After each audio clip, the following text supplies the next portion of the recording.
या दिवशी देशभरातील मेडिकल सेवा राहणार बंद। 20 मे 2026 रोजी देशभरातील सुमारे 12.40 लाख केमिस्ट दुकाने बंद ठेवण्याचा निर्णय घेण्यात आलेला आहे।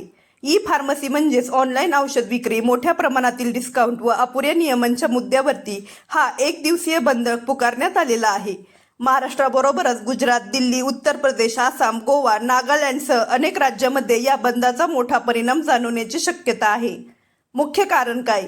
ई फार्मसी प्लॅटफॉर्म नियमितपणे काम करत आहेत, त्यांच्याकडून प्रिस्क्रिप्शनची योग्य तपासणी होत नसल्याचा आरोप करण्यात आलेला आहे।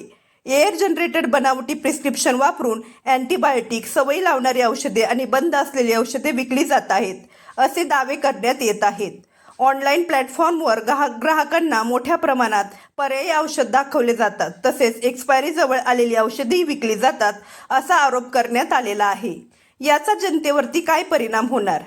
20 मे रोजी बहुतेक रिटेल व होलसेल मेडिकल स्टोअर्स बंद राहण्याची शक्यता वर्तवली जात आहे।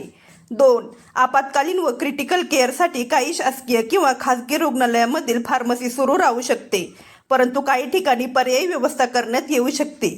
3.